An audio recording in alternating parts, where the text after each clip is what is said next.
Les gorges mystérieuses de Tête Noire. Voilà une appellation et une balade qui ravira votre âme aventurière et vos chérubins à l'imagination débordante. J'ai rencontré pour vous Patricia Bruchet, conseillère communale et présidente de la Société de développement, pour en savoir plus et vivre l'aventure aux côtés d'une spécialiste.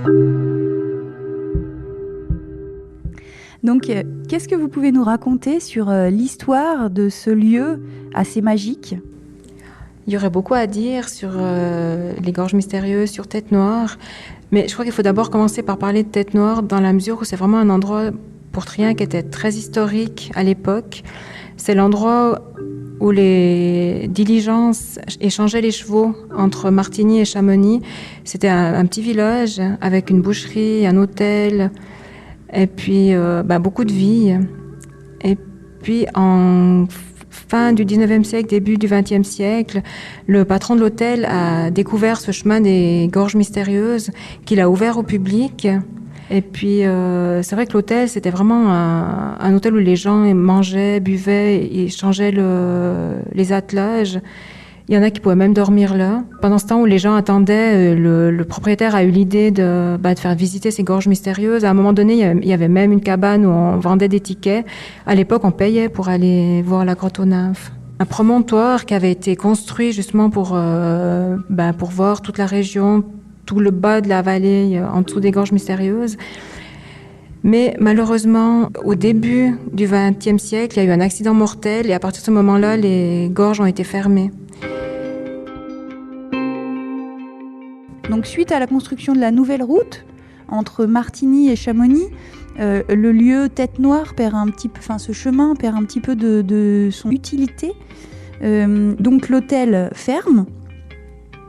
10 ans plus tard, l'hôtel est incendié et donc il n'en reste aucune trace aujourd'hui, c'est ça, c'est ce que vous me disiez Tout à fait, oui. Maintenant, quand on passe à Tête Noire, il n'y a absolument aucune trace de la vie qu'il y a eu à l'époque. Et c'est vrai que les gens qui n'ont pas connu le Tête Noire au moment où il y avait justement cet hôtel et puis cette vie qui allait avec, on ne peut pas s'imaginer qu'il y avait quelque chose avant. Parce que maintenant, c'est vraiment... il n'y a plus rien, c'est vide. Mais par contre, il reste donc un sentier en boucle qui permet de descendre jusqu'à la grotte aux nymphes. Tout à fait. Alors, depuis Tête Noire, on peut partir soit du côté droit, soit du côté gauche. Moi, je conseille quand même de partir du côté gauche parce que c'est plus joli, c'est plus doux comme pour la marche. Et puis avec des enfants, ou bien il n'y a pas toutes ces échelles qui sont raides à descendre. Mais ouais, c'est une balade qui dure 1 heure de temps, qui passe par le hameau du Troulaire. Et puis après, on descend un peu plus bas jusqu'au point presque au point le plus bas de la commune de Trien. Et puis on remonte un petit peu pour arriver justement aux passerelles qui ont été remises en activité au début des années 2000 par les quelques férus des gorges mystérieuses de Trien. Et après, on arrive justement à cet endroit où il y a la grotte aux nymphes, qui est vraiment l'aboutissement de la balade, avec des gorges qui tombent en cascade, et puis il y a toujours une lumière magnifique, peu importe le temps qu'il fait, peu importe si c'est l'automne, l'hiver, l'été ou le printemps, c'est vraiment un endroit magique à chaque fois, quoi. Et donc ce chemin est praticable toute l'année ? Non, il est praticable plutôt printemps, été, automne. En hiver, c'est quand même déconseillé de s'y rendre. Oui, parce qu'il faut passer par des petits ponts, des échelles. C'est quand même un chemin qui est engagé, entre guillemets, même si ça reste une balade familiale. Tout à fait, oui. Après, avec des enfants, il faut quand même faire attention parce qu'il y a justement ces échelles. Il y a le sentier, il est très bien dessiné, mais c'est quand même assez vertigineux dans les alentours. Nous arrivons à la grotte aux nymphes, et la grotte aux nymphes, donc qu'est-ce qui s'y passe dans cette grotte ? On y voit des petits lutins ?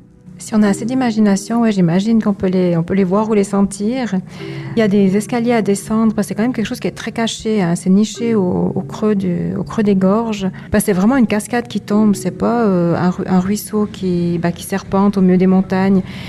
Il y a plutôt ce côté fantastique de la cascade et puis de la lumière qui va avec. C'est compliqué d'en parler, c'est mieux d'aller voir pour vraiment se rendre compte cette énergie qu'il y a et puis qui se dégage de cette cascade.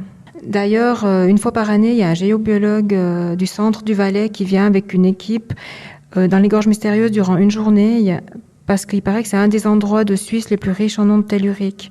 Voilà, ça explique aussi peut-être toute cette énergie qu'il y a là-bas dedans et puis qu'on ressent quand on y est.